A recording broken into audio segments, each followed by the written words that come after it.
Praise the Lord.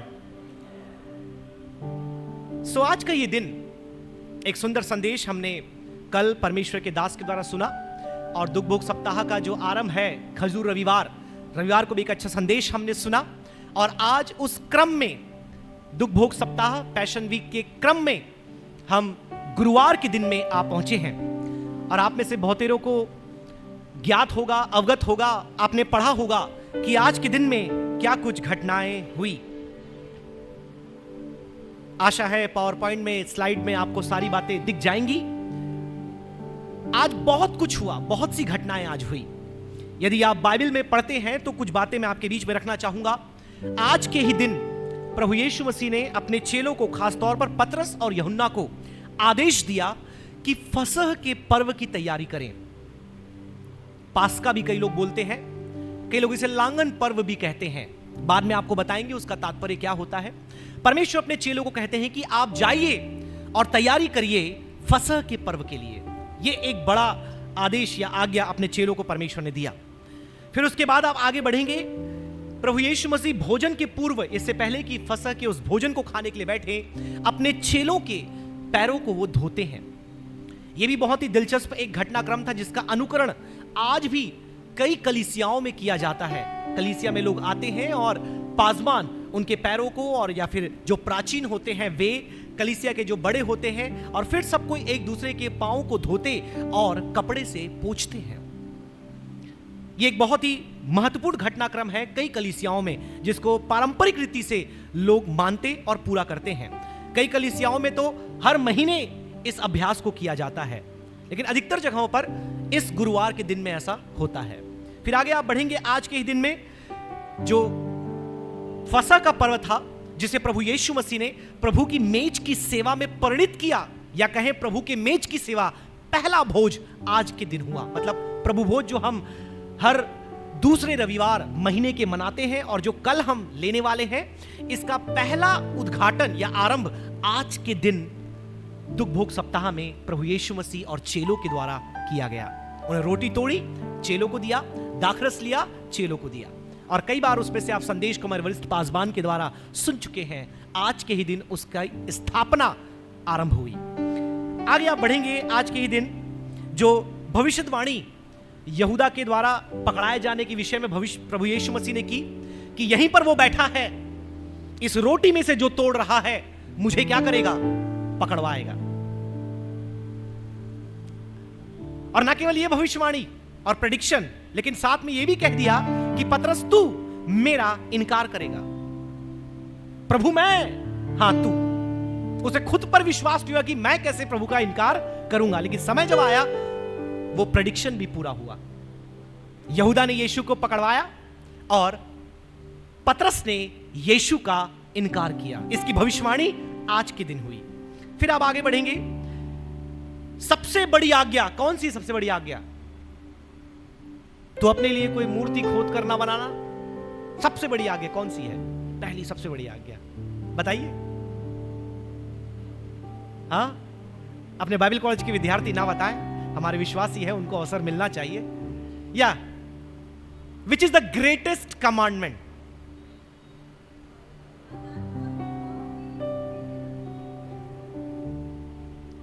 दूसरा मौका नहीं दूंगा, मेरी वाइफ है इसलिए।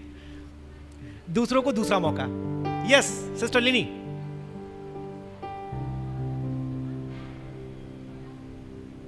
परमेश्वर को क्या करना? प्रथम स्थान देना। हाँ, आपको भी दूसरा मौका नहीं देंगे। हाँ सिस्टर ललिता, बस पड़ोसी से। एक और कोई लास्ट चांस, इसके बाद मैं बताऊंगा। बताइए। 50% आपने बोल दिया, पड़ोसी को तो लाया है। और बोलिए। द रॉयल कमांड, जिसको राजकीय, परम प्रधान, सबसे महत्वपूर्ण आदेश, आज्ञा कहा जाता है। आदेश माफ करें, आज्ञा कहा जाता है। वो है सबसे पहले अपने परमेश्वर से अपने सारे मन, अपने सारे तन, अपने सारी शक्ति, अपनी सारी भक्ति, जो कुछ आपके पास है उससे प्रेम करें। साथ में अपने समान अपने पड़ोसी से क्या करें, प्रेम। यह आदेश कब दिया गया था? इतना बड़ा, इतना महान, इतना अद्भुत। कई बार भूल जाते हैं, ऐसी कोई बात नहीं, आप लोग भूल गए, मैं पनिशमेंट नहीं मिलेगा, प्रचार पूरा सुनेंगे आप। यह आज्ञा आज के दिन प्रभु यीशु मसीह क्या है, चेलों को दिया था। और फिर आगे क्या, आज के ही दिन आप देखेंगे एकता की याजकीय प्रार्थना जो यूहन्ना की इंजील 17 अध्याय में पाया जाता है, आज के ही दिन अपने चेलों के लिए प्रभु यीशु मसीह ने क्या किया था, प्रार्थना किया था कि तुम एक रहो, तुम्हारे अंदर एकता पाई जाए। यह प्रार्थना, यह कामना प्रभु यीशु मसीह ने अपने चेलों के लिए आज के दिन किया था। और आज के ही दिन वो अद्भुत प्रार्थना जो परमेश्वर पिता और पुत्र प्रभु यीशु मसीह का सबसे एक निकट भावनात्मक समय कहा जाता है, गतसमनी की वाटिका में यीशु मसीह की प्रार्थना। यदि पिछले साल आप लोग आए थे तो उसी एक प्रार्थना के ऊपर मैंने संदेश दिया था।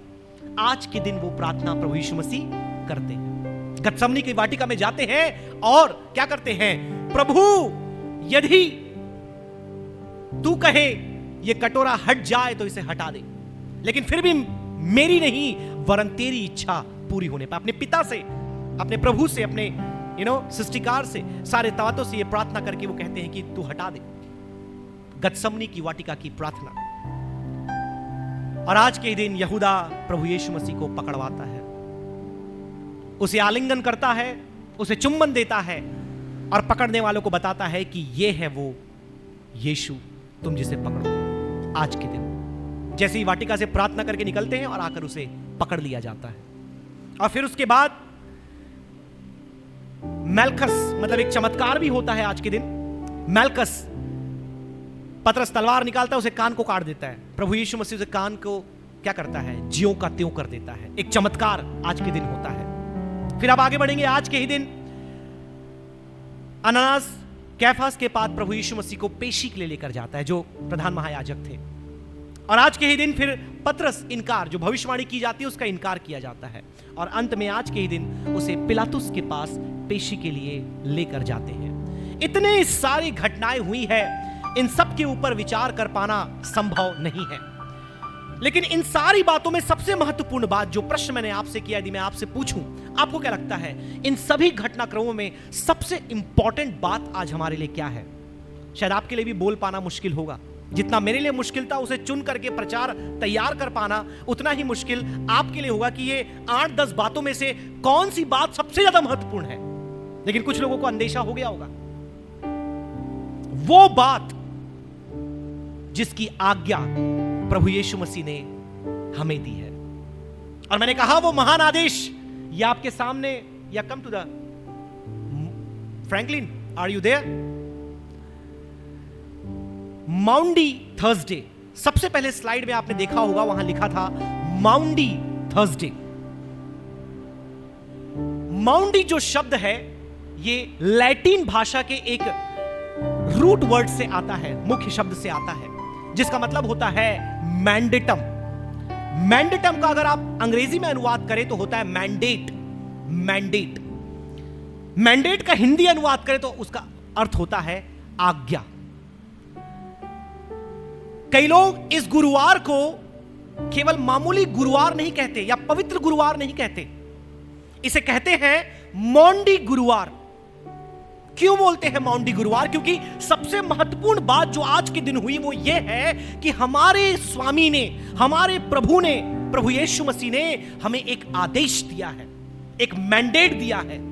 और वो मैंडेट आज के दिन को महत्वपूर्ण बनाता है। और कई बार जैसे इस देश के कुछ संविधान को हम भूल जाते हैं, अपने माता पिता की आज्ञाओं को भूल जाते हैं, अपने पासबान के द्वारा दिए गए आदेशों को भूल जाते हैं। कई बार जहां हम काम करते हैं, जिस ऑफिस में, अपने बॉस के दिए हुए हिदायत को भूल जाते हैं। और बिल्कुल वैसे ही प्रभु यीशु मसीह की महान आज्ञा को भी हम क्या करते हैं, भूल जाते हैं। तो धन्यवाद हो परमेश्वर का इस दुख भोग सप्ताह के लिए, जहां पर पूरी दुनिया भर की कलीसियाओं में बैठ करके इस मुख्य आदेश के ऊपर क्या किया जाता है, विचार किया जाता है। माउंडी थर्सडे, अगर हिंदी में अनुवाद करें, आज्ञा का गुरुवार। एक ऐसी आज्ञा का गुरुवार जो पूरे बाइबल के अंदर सर्वोच्च आज्ञा है। यदि पूरी बाइबल को आप भूल जाएं, सारी आयतें आपके मस्तिष्क से, आपके जहन से चले जाए, लेकिन ये राजकीय, ये महान, ये अद्भुत आदेश, आज्ञा कभी भी आपके जहन से निकलनी नहीं चाहिए। वो है कि तू अपने परमेश्वर से और अपने पड़ोसी से प्रेम करना। तो आज की शाम मैंने प्रयास किया है कि उस आदेश को ध्यान में रखते हुए जो कुछ प्रभु यीशु मसीह ने आज किया या उसके साथ हुआ उसे परिभाषित करूं।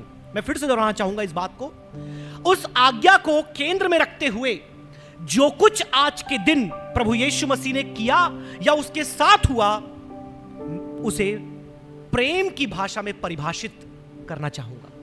तो 4 मुख्य बातें या घटना मैं आपके बीच में रखूंगा जिसके बारे में मैंने जिक्र कर दिया है, और आपके सामने लव जो वर्ड है उसका एक्रोनीम, मतलब उसके हर एक लेटर के द्वारा उसके पॉइंट्स बनते, ताकि आपको कल जब लव के बारे में आप सोचें तो LOVE का मतलब क्या होता है आप समझ पाए। लव, पिंक कलर लगा दिया, ये सब भाई फ्रैंकलिन की एडिटिंग है, मेरा काम नहीं है। उनको पता है जब लव की बात होती है रेड और पिंक लगाना जरूरी होता है। सबसे पहली बात, L stands for Lord's supper, Lord's table. सबसे पहली घटना, जो मुख्य घटना मैं कहूंगा, जो प्रेम के द्वारा परिभाषित हम करेंगे। ध्यान रखें, ये घटना हुई लेकिन प्रेम के द्वारा हम इसे क्या करेंगे, परिभाषित करेंगे। सबसे पहली घटना प्रभु यीशु मसीह ने क्या दिया, प्रभु भोज अपने चेलों को, हम सबको उसने दिया। और उस प्रभु भोज में आपको क्या दिखाई देता है, वो क्या दे रहे हैं, रोटी और दाखरस, एक पार्टी, एक भोजन। यदि आप इतिहास में जाएं, आज से लगभग 2500 वर्ष पूर्व इजरायली लोग जब आज फसह के पर्व को मनाते हैं, वो बहुत ही दिलचस्प है उस बात को समझना किस रीति से वो फसह के पर्व को मनाते हैं। उनके लिए फसह का पर्व बहुत ही इंपॉर्टेंट है, और वैसे ही प्रभु यीशु मसीह के लिए फसह का पर्व बहुत ही इंपॉर्टेंट था, इसलिए चेलों के साथ वो इकट्ठा हुए थे। लेकिन फसह के पर्व को उन्होंने फसह का पर्व रहने नहीं दिया, उसे फसह का पर्व रहने नहीं दिया, उस फसह के पर्व को उन्होंने प्रभु भोज बना दिया। अब इससे पहले कि प्रभु भोज को हम समझे, और कल के दिन हम और अच्छे से समझेंगे, लेकिन आपको फसह के पर्व को समझना जरूरी है, जिसे अंग्रेजी में कहते हैं पास ओवर। पास ओवर जो अच्छा हिंदी अनुवाद है वो फसह का पर्व नहीं है, अच्छा हिंदी अनुवाद होगा लांघन पर्व। लांघना, आप इसके लोग समझते हैं लांघना, क्योंकि मेरे को लगता है कई शब्द मैं बोल रहा हूं उतना कॉमन नहीं है। लांघना कितने लोग समझते हैं? लांघना जैसे ही रास्ते में चलते हैं, जब अंगार मिलता है, केवल 4 लोग हंसे हैं। रास्ते में चलते हैं तो कहीं गंदगी दिख जाती है, नाली डबरा अबरा रहता है ना, पचरी अचरी पानी आनी, तुरंत आप क्या करते हैं, आप लांग देते हैं, right? You don't step on that dirt, you pass over और you take a side, detour, right? आप सब जानते हैं कि इजरायली लोग फिरौन के शासनकाल के अंदर बंधुआई में पाए जाते थे। परमेश्वर अपने दास मूसा को खड़ा करता है, आप देख सकते हैं निर्गमन की पुस्तक 3 अध्याय में, और उसे भेजता है कि तू जा मेरे लोगों की छुड़वाई के तू कारण बन। लेकिन इससे पहले कि वो छुड़ौती हो, 10 विपत्तियां परमेश्वर क्या करता है, यहोवा परमेश्वर इजरायलियों के ऊपर, या जहां इजरायली थे, माफ करें इजरायलियों के ऊपर नहीं, जहां इजरायली थे उस मिस्र के देश में भेजता है।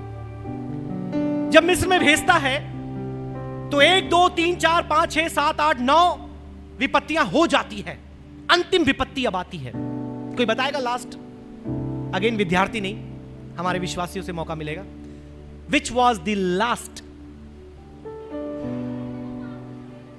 यस, एक्सेलेंट, लगभग 5 लोगों ने आंसर दे दिया। पहलोठों की मृत्यु। पहलोठे मतलब जो सबसे पहला आपके परिवार में पैदा हुआ है उसकी मृत्यु, और ना केवल मनुष्य की लेकिन जानवर की, दोनों की। परमेश्वर कहता है कि मैं एक दूत को भेजूंगा, राइट, और वो उस देश से होकर के जाएगा, और जिस जिस घर के ऊपर से वो होकर जाएगा, मतलब सारे घर के ऊपर होकर जाएगा, उस घर का पहलोटा संतान मतलब मनुष्य की संतान और जानवर की संतान वो मर जाएंगे। लेकिन तुम इजराइलियों जो मेरी प्रजा कहलाते हो, तुम बच जाओगे। लेकिन एक विकल्प है, एक शर्त है, एक कंडीशन है। अगर तुम्हें अपने पहलोठों को बचाना है, तुम्हें कुछ करना पड़ेगा। तुम्हें एक मेमना लेना पड़ेगा, उस मेमने का वध करना पड़ेगा।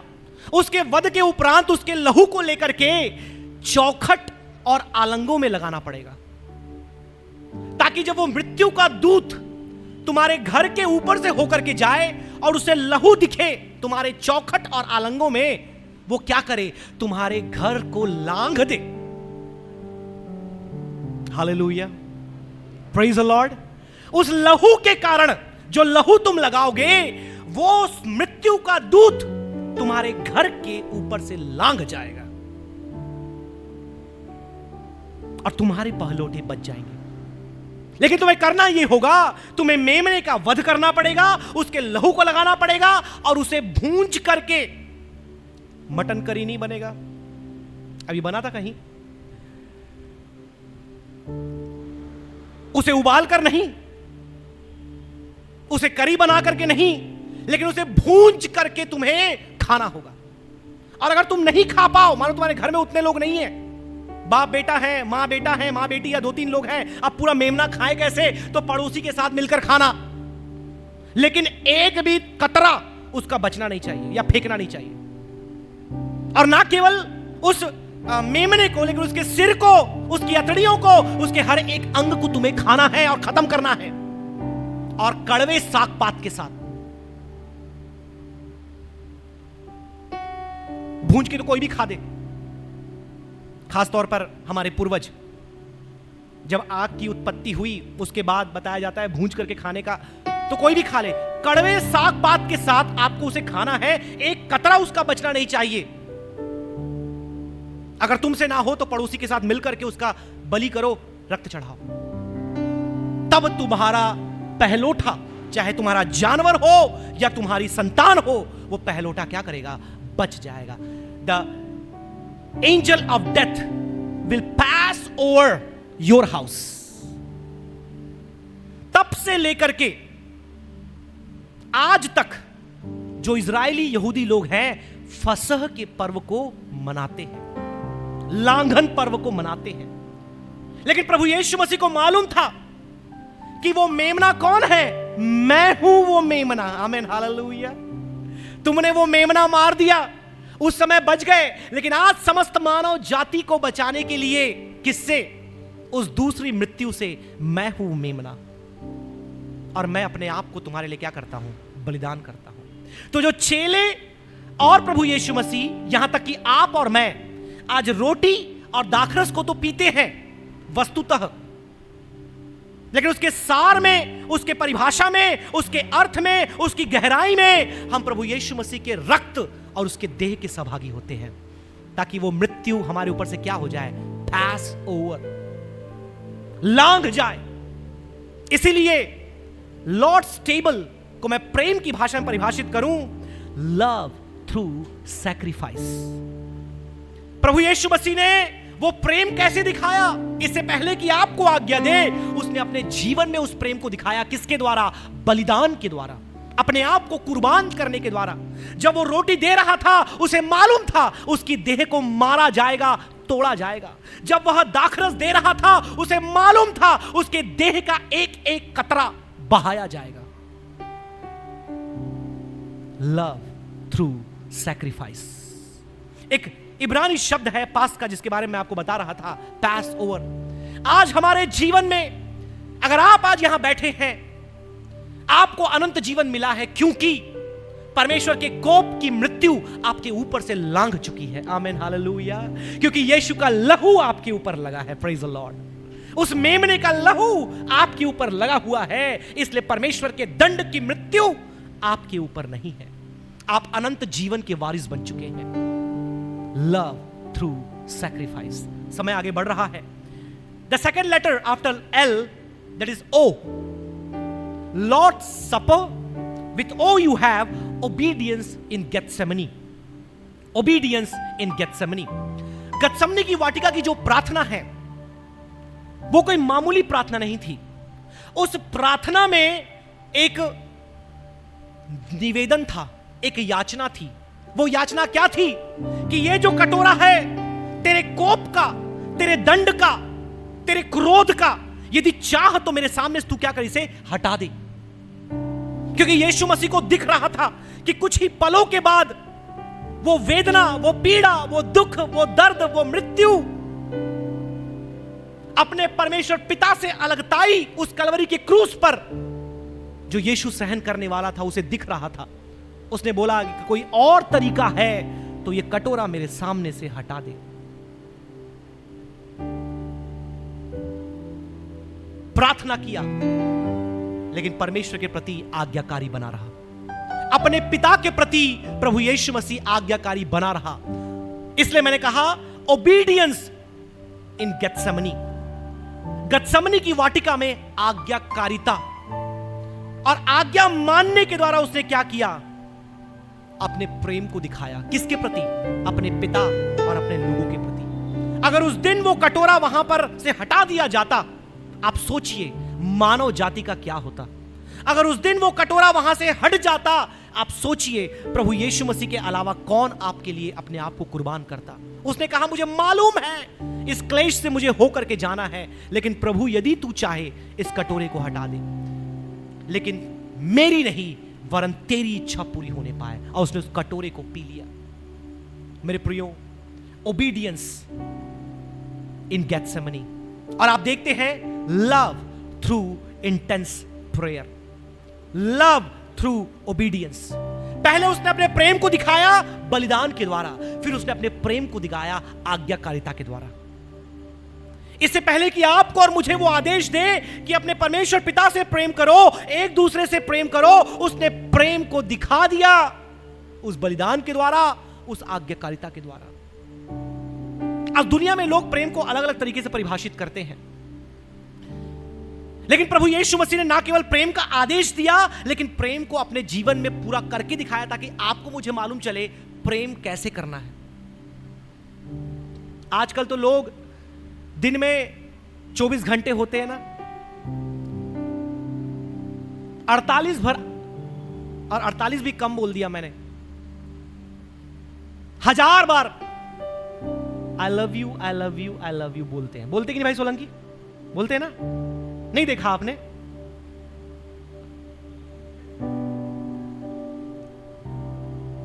आप देखिए आजकल के लव बर्ड्स को देखिए आप, हर एक सेकंड में, एक मिनट में ये वो मैसेज आएगा, ये आएगा, टेक्स्ट आएगा, वो आएगा, मीम आएगा, सब आएगा। समय भी हुआ 143 तो आ जाएगा। लेकिन प्रभु यीशु मसीह ने बताया कि प्रेम है क्या। प्रेम शब्द नहीं है, प्रेम है बलिदान, प्रेम है आज्ञाकारिता। और तीसरी बात, the next letter is V, L, Lord supper, O, obedience in Gethsemane, and then we, vulnerable और vulnerability, एक ऐसी स्थिति जहां पर आप अपने आप को जोखिम में डाल देते हैं। vulnerability in betrayal। आप में से कितनों को लगता है कि यीशु मसीह को मालूम नहीं था यहूदा उसे पकड़वाने वाला है? आप में से कितनों को लगता है? जिस दिन उसको अपना चेला होने के लिए बुलाया, यीशु मसीह को मालूम था कि ये क्या करेगा, मुझे पकड़वाएगा, लेकिन फिर भी उसे अपने साथ रखा, उससे प्रेम किया और उसको सबसे बड़ा काम सौंपा। क्या काम सौंपा? पैसा संभालने का। आज आपके घर में, आपके परिवार में, आपकी संस्था में, आपके कंपनी में, जहां भी आप काम करते हैं, पैसा कौन हैंडल करता है? जो सबसे क्या है, क्या है? जिम्मेदार, जवाबदार, विश्वास योग्य, वफादार। और यहूदा उनमें से एक था जिसे सबसे बड़ी जिम्मेदारी क्या करी, सौंपी गई। और उसके साथ जब वो खा रहा था तब भी बोला तुम में से एक है जो मुझे पकड़वाएगा। लेकिन फिर भी प्रभु यीशु मसीह ने कितना प्रेम किया, अपनाया। मतलब प्रेम क्या करता है, अपने आप को खतरे में डाल देता है। Hello Franklin, one touch. प्रेम अपने आप को खतरे में डाल देता है, जोखिम में डाल देता है। चाहे हानि उठाना पड़े तो भी प्रेम डरता नहीं। चाहे नुकसान भी हो जाए, प्रेम कभी रुकता नहीं। किसी को प्रेम करना मतलब क्या है? अपने आप को खतरे में डालना। मतलब प्रेम करना मतलब भरोसा करना। Am I right? कल को वो आदमी आपको बेच दे तो? हाँ, कल को वो आदमी आपका फायदा उठा ले तो? कल को व्यक्ति आपके साथ कुछ गलत कर दे तो?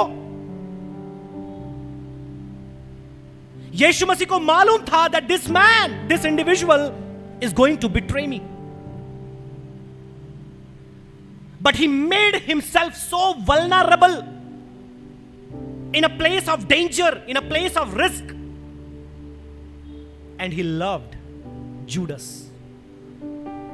इस बात को जान करके ये मेरे लिए खतरा है, उसे अपने साथ रखा, उससे प्रेम किया, उसको खिलाया, उसे सिखाया, उसके साथ उठा बैठा, सब कुछ किया।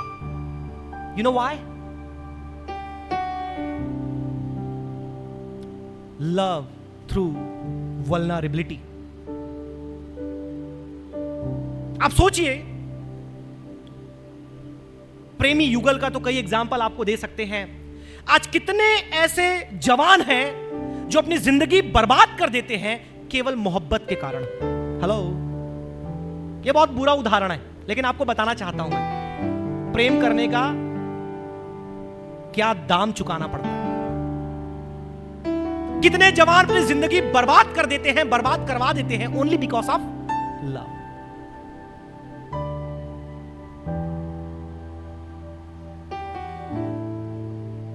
आज के परिवेश में जब आप किसी को प्रेम करते हैं, हो सकता है आपका नुकसान हो सकता है आपके लिए कुछ गलत हो जाए, लेकिन वचन क्या कहता है? प्रेम कभी टलता नहीं, चाहे हानि उठाना पड़े। 1 कुरिन्थी 13 अध्याय। हालेलुया। बहुत मुश्किल है हालेलुया सुन पाना इस पॉइंट के लिए, क्योंकि हम प्रेम उससे ही करते जहां से फायदा निकले। राइट? हम दोस्ती उसी से करते हैं जहां से मुनाफा आ जाए। हम चलते उसी के साथ है जहां से 2 पॉइंट्स हमको मिल जाए। मतलब समझ रहे हैं आप लोग मैं क्या बोल रहा हूं? We don't love without profit, we don't love without vested interest. लेकिन यीशु मसीह ने सिखाया कि प्रेम करें उससे जो आपका कुछ भी भला नहीं कर सकता, नुकसान कर सकता है, बट लव।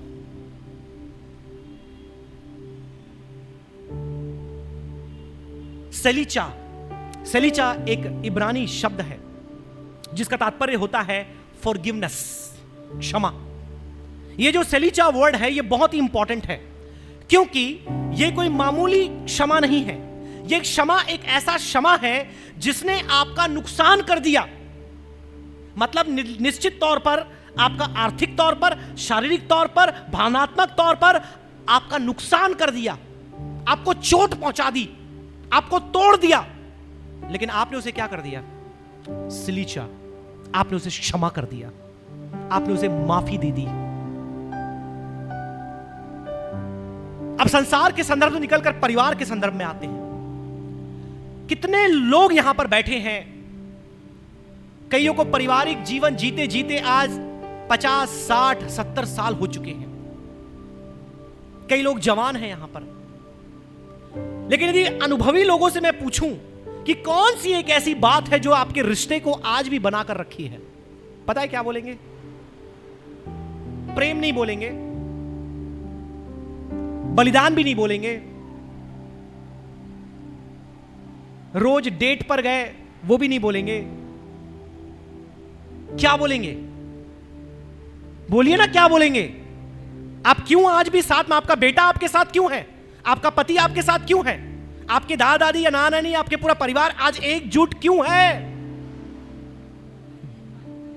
क्योंकि आप क्षमा करने की कला सीख चुके हैं। You have learned the habit of forgiveness. कितनी भी गलतियां हुई, कितने भी अपराध हुए, कितना भी बुरा किया, लेकिन आपने क्या किया? सामने वाले को क्षमा कर दिया। अगर वो क्षमा आप उस दिन नहीं किए होते तो आज यहां नहीं बैठे होते, या आज साथ में नहीं बैठे होते।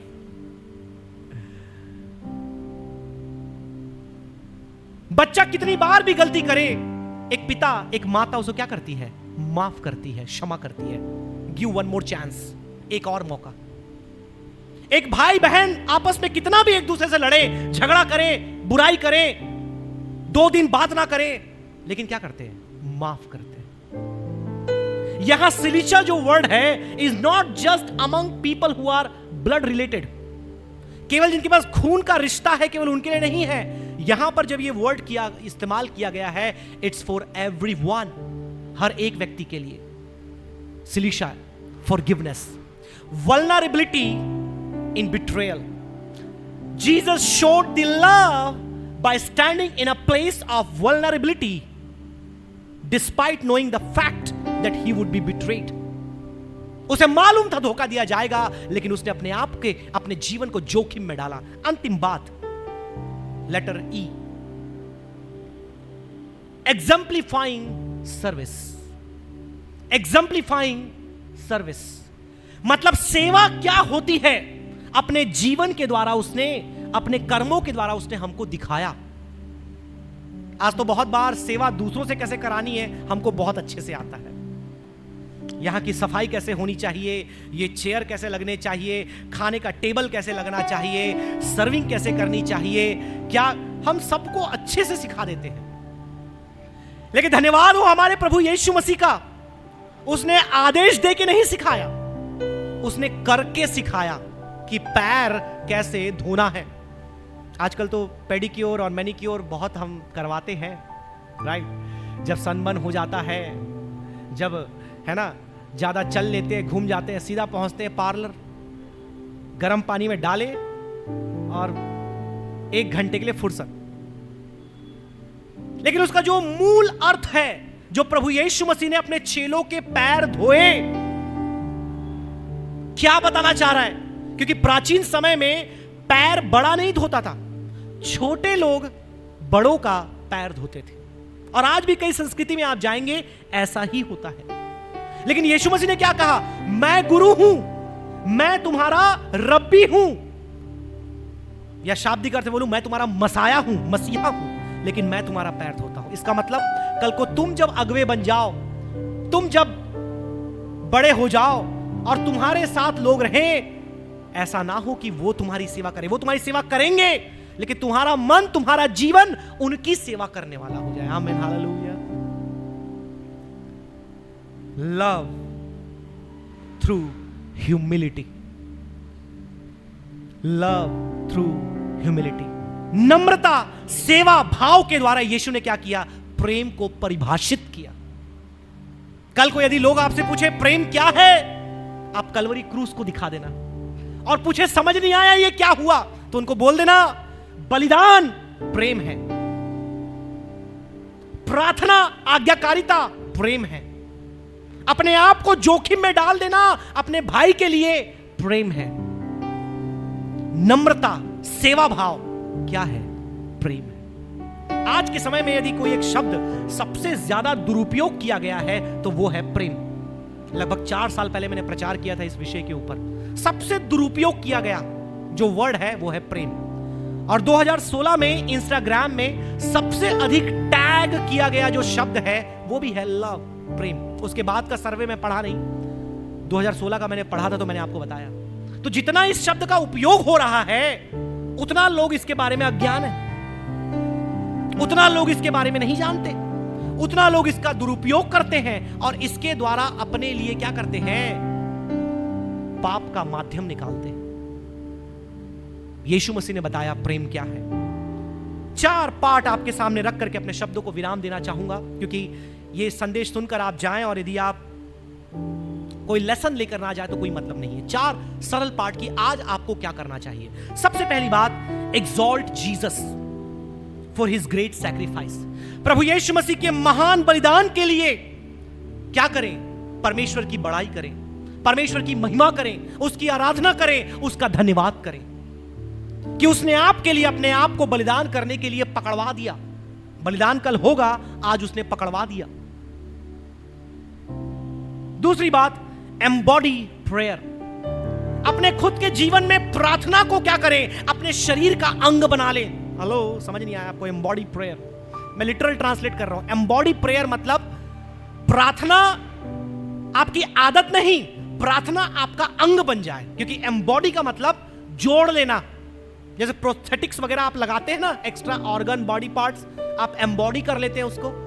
प्रार्थना आपके जीवन का, आपके शरीर का क्या हो जाए, अंग हो जाए। क्योंकि उस प्रार्थना के द्वारा यीशु ने क्रूस पर जय पाई, गतसमनी की वाटिका में। आज वो प्रार्थना हमारे जीवन का अंग बन जाए। Next thing, endanger yourself for love. अपने जीवन को प्रेम के लिए हो सके, मैं बहुत बड़ी बात बोल रहा हूं, शायद मैंने भी आज तक ऐसा कभी किया है, नहीं किया है, मैं नहीं कह सकता, लेकिन मैं ये बात आज बोल रहा हूं। Endanger yourself for love. अपने आप को प्रेम के लिए, अगापे प्रेम के लिए, उस अद्भुत प्रेम के लिए क्या करें, जोखिम में डाल दें अगर हो सके तो। अंतिम बात, एक्सप्रेस ह्यूमिलिटी। Express humility. अपने जीवन से, अपनी सेवा से, अपने जिंदगी के हर एक पहलू से आप क्या करें, नम्रता को प्रस्तुत करें, प्रकट करें, दिखाएं। आप जो भी करते हैं याद रखें, नम्रता पूर्वक आप करें। क्योंकि यदि आपके जीवन में नम्रता नहीं है, वचन में कहता है कि परमेश्वर आपको उठाने वाला नहीं है। यदि आप चाहते हैं अपने स्थान में जहां आप काम करते हैं उठाए जाएं, जहां आप सेवा करते हैं उठाए जाएं, परमेश्वर के लिए आप इस्तेमाल किए जाएं, यदि आप चाहते हैं, you have to become humble. आपको विनम्र बनना पड़ेगा। और ये कोई ऐसा नम्रता नहीं जिसमें सर बोलते सिर झुका के ऐसे चलने लगे, वो नम्रता नहीं। नम्रता आपके विचारों में, नम्रता आपके कार्यों में, नम्रता आपकी बोलचाल में, नम्रता आपके डील डॉल में, नम्रता आपके लेन देन में, इन एवरीथिंग। जैसे यीशु मसीह ने जहां पर उसे क्रोध आना था, क्रोध भी आया, लेकिन जहां पर प्रेम करना है उसने प्रेम भी किया। जहां पर नम्र होना है वो नम्र भी हुआ, जहां चुप होना है वो चुप रहा, जहां बोलना है वो बोला। उसके जीवन को आप देखिए और समझें कि नम्रता क्या होती है। तो मेरे प्रियो, अगर सारे संदेश को आप भूल जाएं, ये सारी बातें आपको याद भी ना रह पाए, तो याद रखें, प्रभु यीशु मसीह का धन्यवाद करें, उसकी महिमा करें, प्रार्थना को अपने जीवन का अंग बना लें, अपने आप को जोखिम में डाल दें, किसी और बात के लिए नहीं, उस प्रेम के लिए जो परमेश्वर ने आपसे किया है। क्योंकि प्रेम हानि भी उठा देता है तो भी टलता नहीं। और अंतिम बात मैंने आपको बताई, अपने जीवन में नम्रता को व्यक्त करें। परमेश्वर इस लघु संदेश के द्वारा आप सभी को बहुत ऐसे आशीष देने पाए।